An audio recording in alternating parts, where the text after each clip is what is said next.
were seeing 30 knots sustained for a while. We had 2 squalls, one over here and another over here. They're creating that.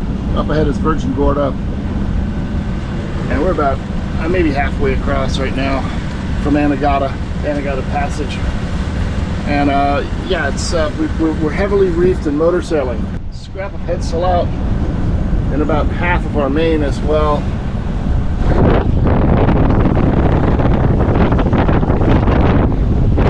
When there's squalls around, you just don't want to mess with them. It's just not worth the trouble. We need the battery charging anyway, so don't feel too bad about running the engine. And we're seeing good speed. We're doing 7.5 to 8 knots, even with the sails reefed, and that's a lot more than we can get normally with the engine. Apparent.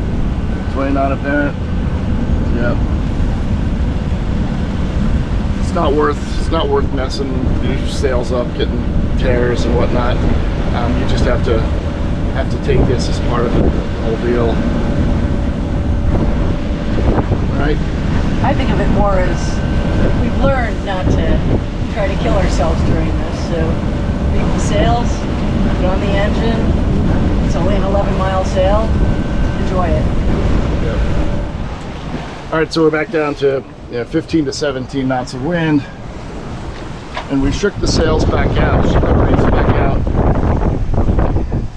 and we got ourselves back under sail. And that's one of the things that sailors oftentimes, especially people who are kind of just getting started, they get kind of gun shy about the weather after a squall comes through, and then they kind of motor sail or whatever without putting the sail back out and getting back to sailing. Usually just after the squall passes, oftentimes it's very light wind, and then it kind of fills back in over time. Yeah, you know, we're here to sail, not to use up diesel if we can. That's always the plan. So here's what squalls look like from the side. This one's not very strong. It's actually kind of falling apart right now. But you know, you can see it on the radar. If you've got your radar set to weather, it'll show the eye wall of the squall. You're always concerned with what's happening upwind, specifically what's happening upwind and in front of you. You're going to sail into it.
Well, the screw came out of the upper swivel again, second time. Really wants to wrap the halyard up there. It's under tremendous forces, and as it wraps it, it tightens it so tight that it's probably in danger of damaging something in there internally in the mechanism. So I'm going to go up there. I've got to put this back in order to even get the sail out enough to bring the sail down. So that's where we're at the moment. So it's time to go up on the masthead again.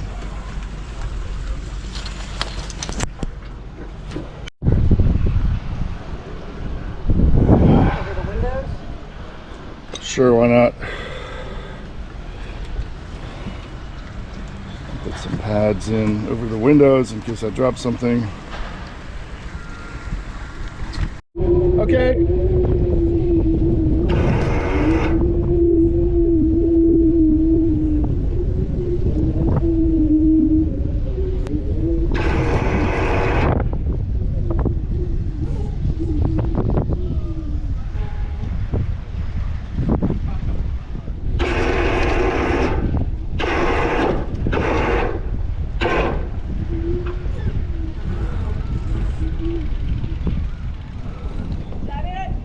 Keep going.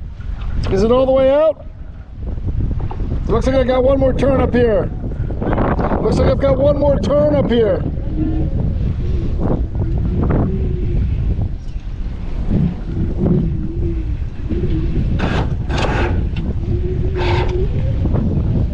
Hold up, stop. Up. Oh yeah, a little more. Keep going. One more.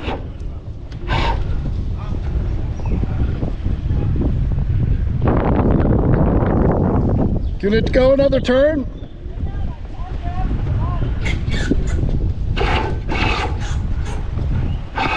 Other way. Again. Nope. Stop. So somewhere along the line, and I suspect it's with North Sails in Antigua, somebody put this around for some unknown reason, and then that is too stiff, makes the whole thing too stiff and too big to rotate around inside the slot, and so it just jams, and when it jams this, it starts trying to push the whole thing around. And there's that, and then they added a little piece of bolt rope to the end that was bigger than the original bolt rope, and it's still up there in the thing. I can't get it out, and I wish to God that I had never sent these sails in for service. Spent $2,000 to have them damaged, made inoperable, mostly because people at the sail loft are used to dealing with slab reefed sails, and that's what they know, and that's how everything should be done. It's just like a slab reef sail would be done, and they don't understand the clearance problems that you've got inside an in-mast furling system. It is just so tight. It's so difficult to get these things working properly. It's such a delicate balance. If you know what you're doing and you know how the system works, you can kind of work your way into how the engineers had designed it. But it is not obvious to the eye. No amount of instruction will ever help. You have to just have a feel for what it is and how it works.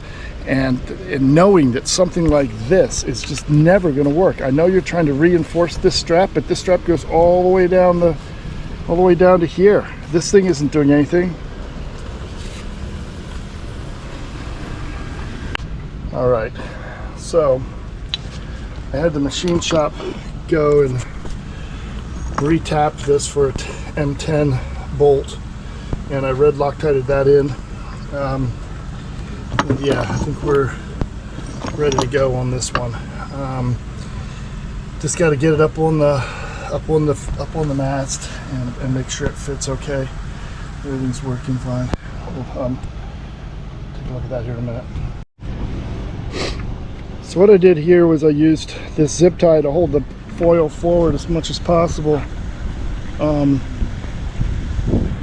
without dropping things down, while I used a Dremel tool to kind of get in here and round this track surface.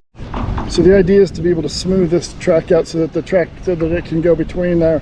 I think for just a 1-inch piece of bolt rope, it's probably not going to have enough power on it to pull it straight out. But I mean, you do what you can do here. With enough tension on the luff, it should stay in place, not want to pull out. And I'm just hoping that that's how it works. If it pulls out, it'll be a real problem. You can see how here's the outer foil sections are offset, and then in the interim, in the middle, you've got the inner foil. That's where the luff slot is.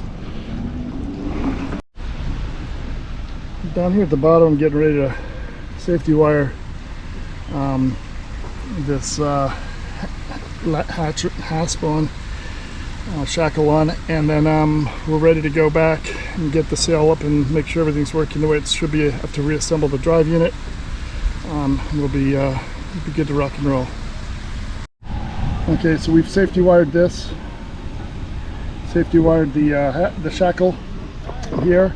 Now the trick, and I took this swivel all the way to the top and made sure that this halyard wasn't looped around the foil someplace.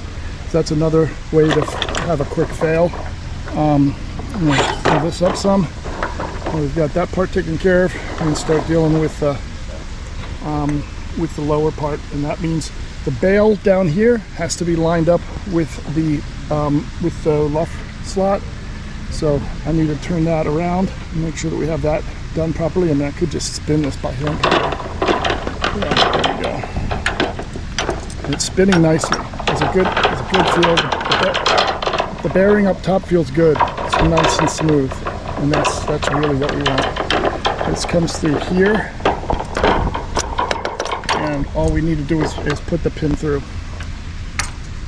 And of course, it has to start raining. It wouldn't be a Kevin job without 15 other problems occurring. More problems trying to get these openings set so that I can lock this collar down with screws. I'll still tape over them, but that's what I want. Okay, Mark. Just keep going.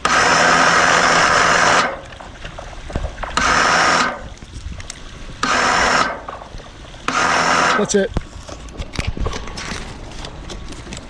A little more. Little more. Little more. Okay. I think we got the sail up. Things are looking good. Let's just tension it and get this shackle on and safety wired. We should be good to go. Okay, start going. Come on down. All the way out. Oop. Take it out.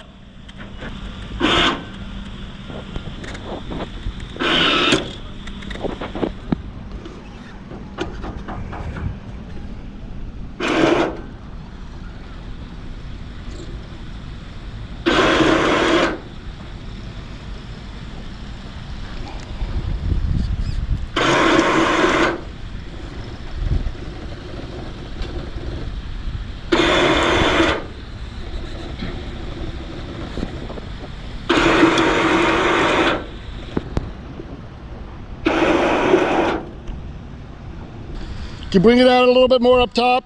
Just take it the other way a little bit. Nope, other way. Keep going. Keep going. Keep going. Okay, back the other way. Okay.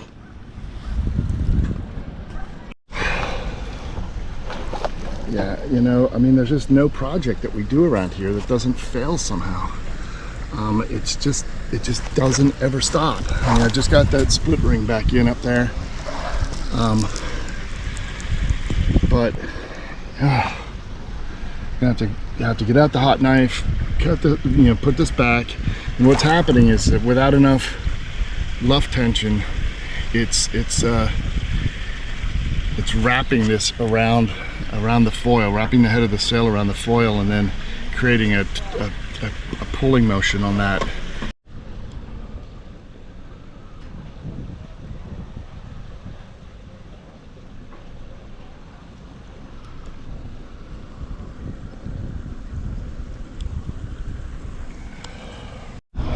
Okay, so we're looking at attempt number 2.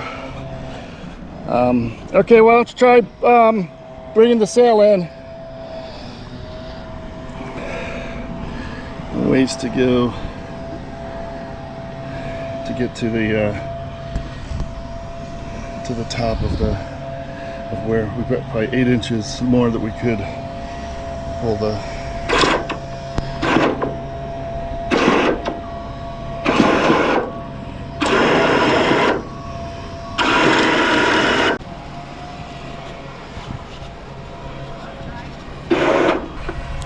take it all the way out.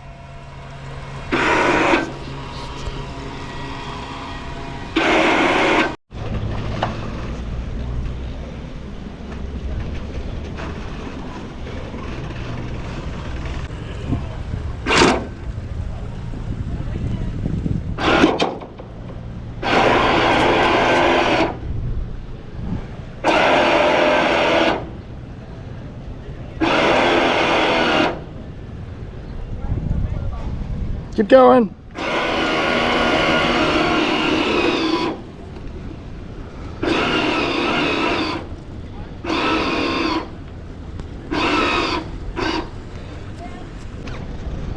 Well, I think we finally got it. Enjoy the nice view for a second of Nanny Key and the Sir Francis Drake Passage. That's Norman Island and Peter Island straight across. It's a nice day. We're gonna head down to Soper's Hole and then over to Yost Van Dyke, I think, today, as soon as we get this done. Let the bow off and I'll get us in gear on that stern line. All right. Ready? Yeah.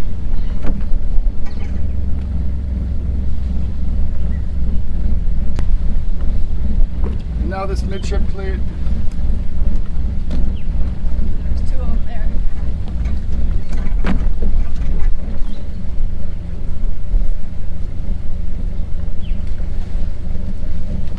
There you go. Awesome.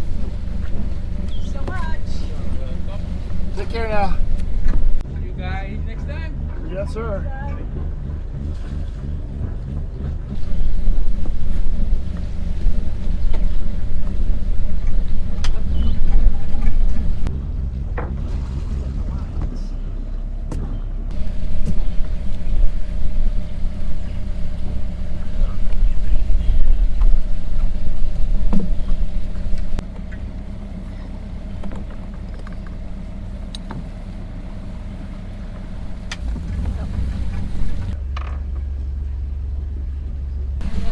Got it.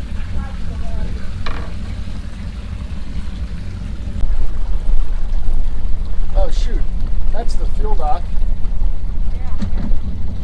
Right there.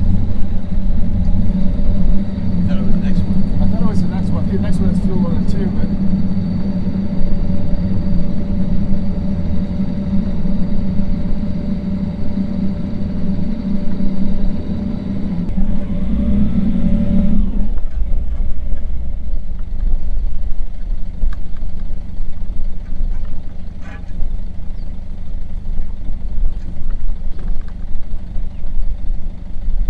Nanny Marina, tranquility, tranquility.